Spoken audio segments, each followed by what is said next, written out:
could we do a quick round of introductions? Can we start with Councillor John Harrison? Thank you. Thank you, Mayor. I think you've done it. Councillor John Harrison, Housing. Thank you. Councillor Charlie Gray, Economic Development and Regeneration. Councillor Tracy Holloway, Cabinet Member for Education and Life Skills. Councillor Willie Samuel, Cabinet Member for Environmental Sustainability. Councillor Peter Early, Cabinet Member for Supporting and Protecting Children. Carl Johnson, Deputy Mayor. Sam Dunn, Director of Environment, covering for Jackie Lawton, Chief Exec. Louise Watson, Interim Head of Law. I'm Sonia Stewart from Democratic Services. Louise Gray, Director of Public Health. Sonia Roage, UK North Tyneside, deputising for Dawn McNally. I'm Angela Tuplin, North Tyneside Business Forum. Roger Litton, Joint Trade Unions. Hugo Nye, Member of Youth Parliament. Thank you, everyone.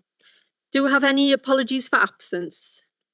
Yes, Chair, we've got apologies from Councillor Janet Hunter, Councillor Hannah Johnson, Councillor Joanne Sharp, Dawn McNally from Age UK, Malcolm Jackson, the Young Mayor, and Vicky Smith from Border. Thank you. Any other apologies? That's lovely, thanks. Moving on to item 2, do I have any declarations of interest or notification of any dispensations granted? You. Moving on to item 3, the minutes of the meeting held on the 22nd of June. Can we agree those as a true record? Anyone who is here? Thank you. And item 4, report of the Young Mayor, which I believe you're presenting, Hugo. Thank you. Hello everyone, I'm Hugo, the Member of Youth Parliament for North Tyneside, and I'm here to give tonight's update. Me and Malcolm will be alternating these updates at each meeting. Our summer is looking busy with plans to attend family fun events across the borough and speak with children and young people about safety and relationship with transport. We have produced a survey which will be rolled out to those signed up to our North Tyneside Voice to also take part in. This is in connection with Malcolm and I's pledges around improving public transport and making North Tyneside a more safer place. We also have the guidance and support from other youth council members who are part of our task force groups. The youth council have also been busy with attending the North Tyneside Together Festival in June with one of our own very own members performing to the crowd, Weldon Dillon. The day involved speaking with the public about the big community conversation and aiming to get as many young people to complete as possible. We have also completed this consultation during our youth council session. We have been encouraging as many young people as possible to take part in the big community conversation, with assemblies and sessions taking place across the borough in different schools and youth settings. We have revisited the Youth Hub on the council website, giving feedback and suggestions on how to make sure it is improved. This is in connection with the work the Send Youth Forum Group have been doing around ensuring the Youth Hub is up to date so young people can find other like-minded individuals to make friends with. The Council for Disabled Children have recently conducted a Send Reform consultation in which over 400 young people across England took part in. Our North Tyneside Send Youth Forum supported 34 of these young people to take part in the consultation to ensure their views are also heard. Our Children and Care Council have been revisiting the children's home statements and giving feedback to ensure the statements are still relevant, accurate and supportive of the young people who are living in children's homes across the borough. This also works alongside the guides the group have been creating for when young people who are in care for the first time have lots of questions or potential worries. The Children and Care Council will also be working on how they will engage with the corporate parenting forum to ensure decision makers are hearing directly from young people about the care they are responsible for providing. Thank you. Thank you, Hugo. Do I have any comments in relation to that report? Yes, Councillor Early. Thank you, Hugo. I've just actually come from a meeting of regional corporate parenting chairs, and that was one of the items that we discussed around how we get care experienced young people to engage and how we get them to become integrated into the corporate parenting forum, and in different ways we can do that. I know some authorities have joint chairs where a young person chairs alongside an elected member. Some authorities have a business meeting and then a separate meeting where the young people can come to the meeting and put forward their views. But I think you're right. It's very important that we do that. And I went to the Family Fun Day in Springfield Park on Friday, and it was fantastic. The weather was lovely, and it was absolutely packed. So you're doing great work in supporting those as well. Thank you. Thank you, Councillor Early. Any other comments, questions? I would just like to say a big thank you for all of the work of all of our young people, including the young mayor. It's fantastic. It's really important and it's really valuable, and it's really vital that the views of our young people are integrated throughout the whole of our services as a council. So thank you all very much for all that hard work. Thanks, Hugo. Okay, can we move on to agenda item 5, the annual complaints report, April 25 to March 2026, and Councillor Carl Johnson is going to present that. Thank you, Chair.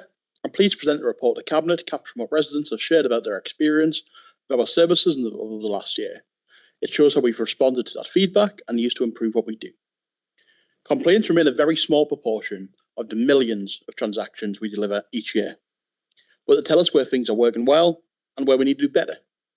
Listening to residents and learning from their experience is essential to help us deliver high quality services.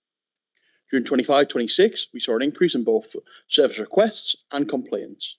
Even with this rise, 64% of complaints were resolved at the earliest stage, an improvement on last year. Overall, 47% of complaints are upheld or partially upheld. When things do go wrong, we are committed to identifying the issues and putting it right.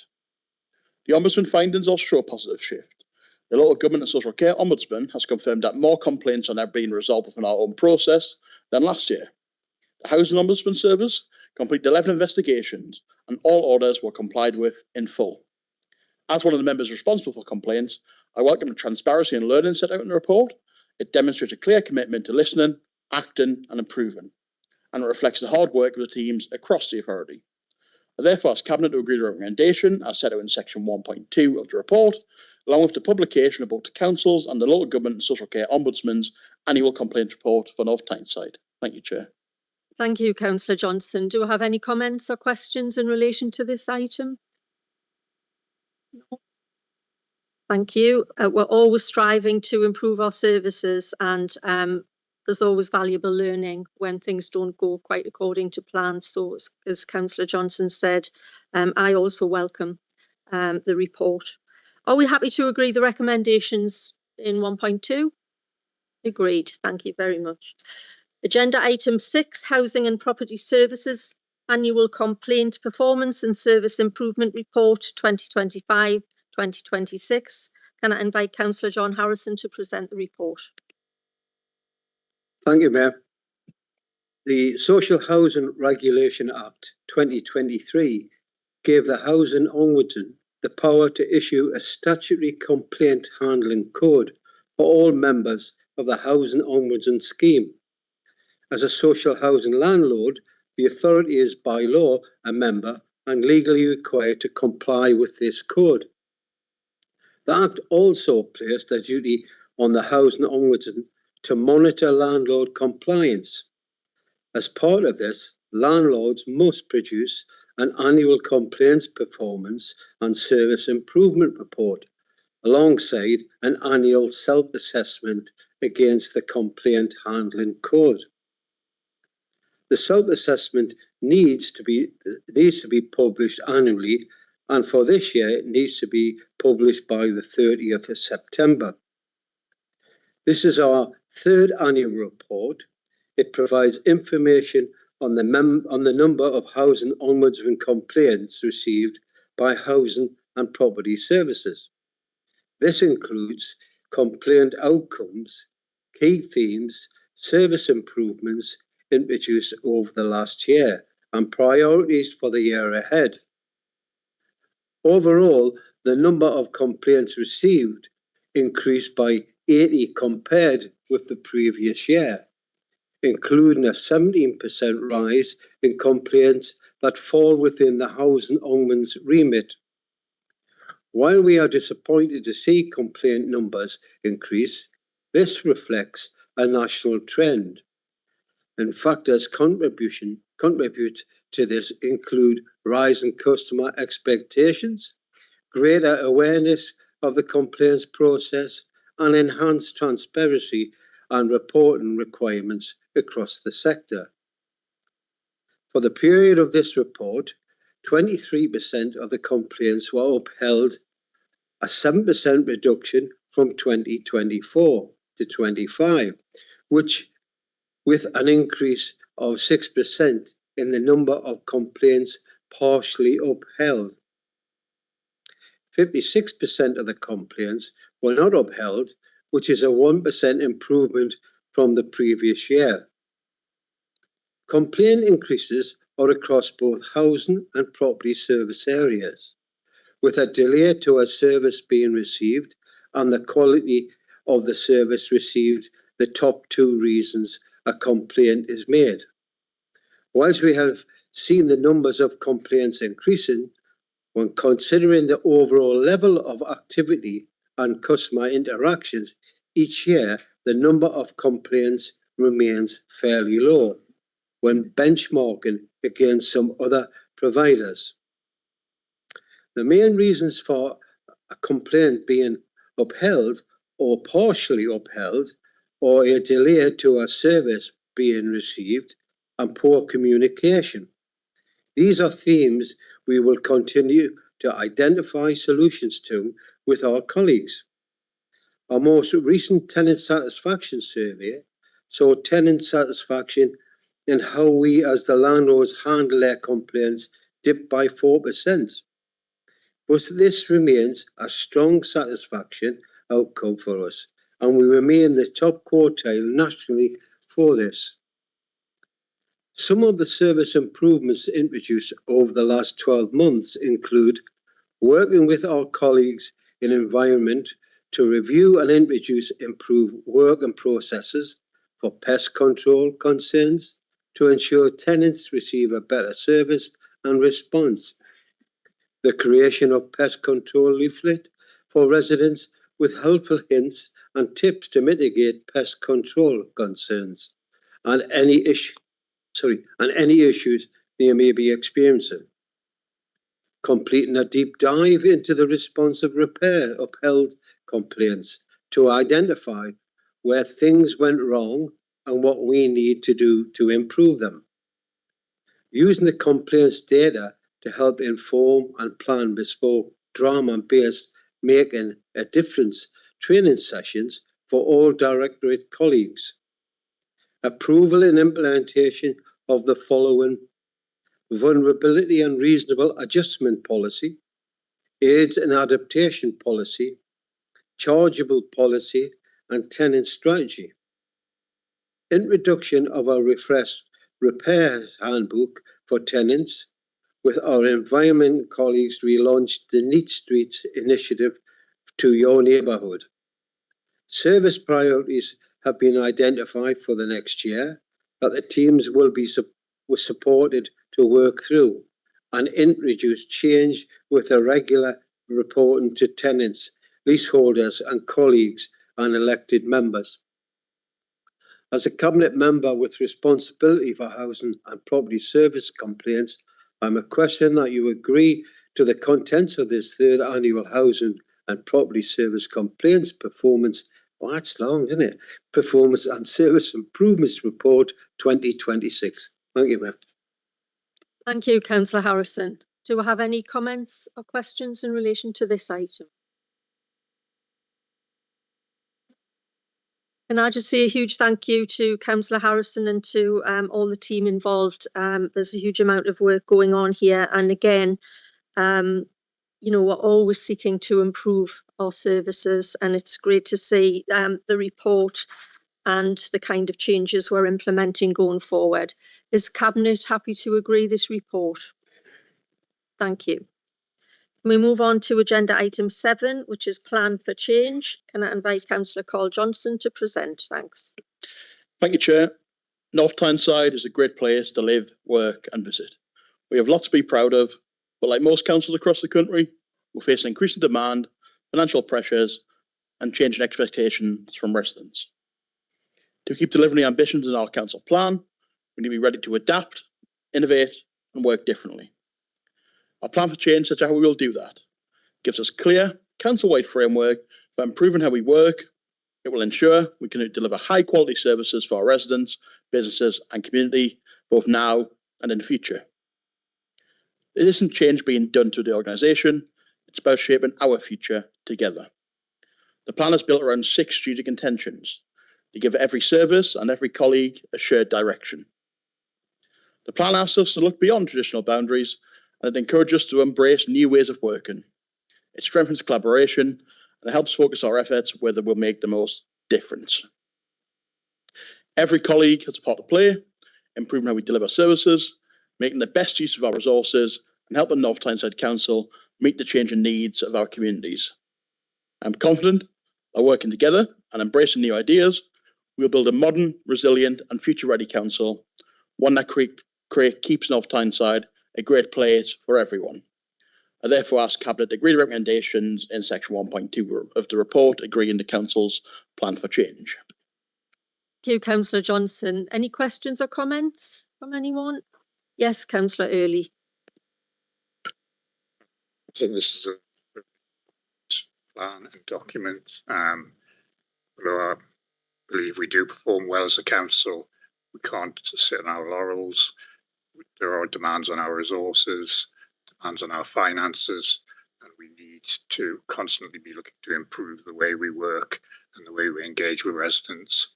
So I think this is a great way to do that, to have a sort of constant improvement plan, looking to innovate, looking to develop, and continue to be a forward-thinking council. Thank you, Councillor Early. Any other questions or comments in relation to this item? No. I really welcome the report, and as has been outlined, we are a very high performing and well regarded organisation, and it's my intention to ensure we continue to be so. We do have a very ambitious North Tyneside plan. We're very ambitious for the borough, for the residents of the borough, but we are mindful we're in a context of change and we're facing many challenges. And so I think this plan sets out a very clear direction for us, and it's a whole system approach to dealing with some of the challenges we face to ensure we continue to deliver our very high quality services to our residents. Are we happy to agree the plan for change? Thank you. Moving on to agenda item 8, 2026-27 Performance and Financial Management Report. Can I invite Councillor Cole Johnson? You're busy tonight, Councillor Johnson, to present this report. Thank you. Yeah, sadly not done yet either. The 2026-27 Performance and Financial Management Report. This is the position at the end of June 26. At this point, we're forecasting an overspend of 13.2 million. That is a significant challenge, and we're working hard to improve the position. The measures we already have in place, including the halt on non-essential spend, will continue. A lot of the pressures we're now seeing are the same ones we've faced in recent years. They sit within our medium-term financial plan work streams, but the underlying issues remain tough, especially in social care. Demand is still high, and complex needs continue to drive cost upwards. The report also sets out the wider financial picture. Our investment plan is 84.87 million allocated this year for improvements across housing, infrastructure, education and regeneration. These projects are important because they support growth, maintain our assets and improve services for our residents. The housing revenue count is in a stable position with a small forecast underspend of 49,000. That reflects strong rental income, collection and tight management of costs. Schools finance remains a concern. We're forecasting a deficit of about 14 million by the end of 26-27. The number of education, health and care plans continues to rise. This is a national issue, but has a real impact on our budget and the support schools need. In summary, we're continuing to face substantial structural pressures, particularly in social care and SEND. Financial discipline remains essential, and delivering our medium-term financial plan is critical to keep the organisation on a sustainable footing. Cabinet therefore is asked to approve the recommendation in section 1.2 of the report. Thank you. Thank you, Councillor Johnson. Do I have any questions or comments in relation to this item? Yes, Councillor Early. I appreciate that, almost as ever, one of the biggest pressures comes from my portfolio area in children's services. There are a number of legislative changes in terms of children's services around SEND, around children's social care and families first. And I would hope that when these changes bed in, it will give us some support in trying to better manage our finances. And added to that, we have a number of internal projects to mitigate the current overspend or projected overspend in terms of children's services. Thank you, Councillor Early. Any other comments or questions? No, I think the report sets out very clearly our current position and some of the real big challenges that we face. So are members happy to agree the 3 recommendations outlined in this report? Agreed. Thank you very much. Moving on to agenda item 9, Pride in Place, Percy Main grant funding, and it's back to you, Councillor Carl Johnson. Thank you, Chair. I'm pleased to bring this report to Cabinet. It's a genuinely exciting moment for Percy Main, Churton and parts of North Shields, because this programme brings up to 20 million of long-term investment directly into the neighbourhood. The government's Pride in Place programme is designed to support disadvantaged communities. What makes this programme different is that the funding will be directed by local people themselves. Residents, community organisations, local business and partners will come together through a new neighbourhood board to decide what matters the most and where investment should go. To make this happen, Cabinet is being asked to approve the acceptance of the funding and the arrangements that allow the neighbourhood board to operate. As the accountable body, the council will be responsible for managing the funding in line with government requirements and ensures decisions can be delivered properly and lawfully. But the ambition, ideas and direction will come from the community. This is a major opportunity for the area. Long-term investment, shaped locally and focus on what residents say will make the biggest difference. I therefore ask Cabinet to agree the recommendation as set out in section 1.2 of the report. Thank you, Councillor Johnson. Any comments or questions in relation to this? Yes, Councillor Samuel. Obviously, I'd like to welcome the report. I think it's a great step forward for the area. I think in particular, I would like to welcome the appointment of Dame Norma Redfern to the position overseeing him. I think will bring a great deal of experience to the role and has shown an aptitude for getting things done in the past. So I think it's a very much welcome appointment. Yeah, I think Dame Norma Redfern represented all of the communities in the Pride in Place area from 2004 until she became the elected mayor in 2013, then represented them for another 12 years after that. She knows that area inside and out and will be a fantastic chair and a fantastic representative of our community. Thank you, Councillor Johnson. Anyone else?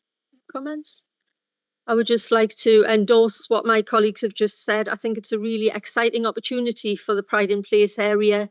Really significant government investment, and I'm really excited about the fact that it's going to be directed by local people. I think that's so important, and we all know how significant and meaningful that is in terms of real positive change. And I'm also delighted that Dame Norma Redfern is chair of the board, and I think the board and the people of the Pride in Place area are very lucky to have someone with those credentials in that chair. So are we happy to agree the recommendations outlined in this report?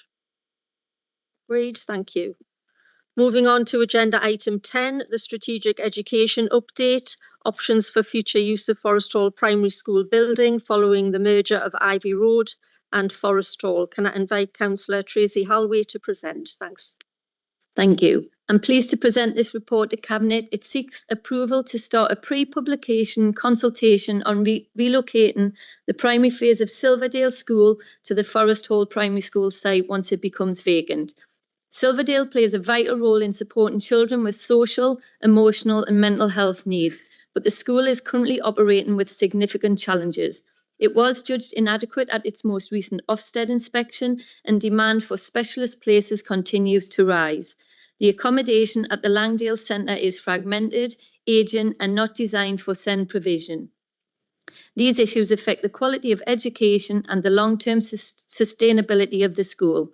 The Forest Hall Primary School site represents an opportunity to offer a more suitable, stable and age-appropriate environment for younger pupils. It has space that can be adapted to meet their needs. Relocating the primary phase would strengthen specialist provision across the borough and make use of a vacant council asset. The purpose of today's report is to begin that consultation phase. This will allow us to engage fully with parents, carers, staff, governors, residents and other stakeholders and ensure that any statutory proposal is informed by their views. This ensures transparency and gives families confidence that their experience will shape the next stage.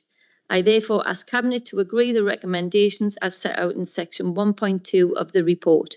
Thank you, Mayor. Thank you, Councillor Halway. Any questions or comments in relation to this item? Yes, Roger. Could I just ask what's going to happen to the Langdale Centre? Have you got any future plans for the Langdale Centre use? I can't answer that for you yet, but I can find out for you. But I think it will just continue as it has been. Yes. As I understand it, the senior school are still remaining in the Langdale Centre for now. So it's not a complete shutdown of the site. It's the junior school that's moving to the Forest Hall site, but the senior school proposing to stay in the site for now.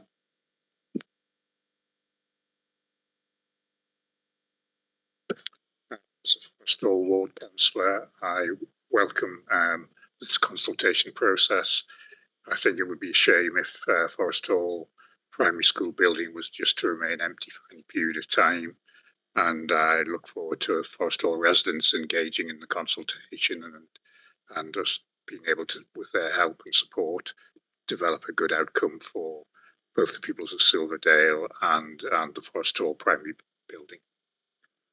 Thank you, Councillor Early. Any other comments or questions? Are we happy to agree the recommendations outlined in this report? Agreed. Thank you. Moving on to item 11, which is the exclusion resolution.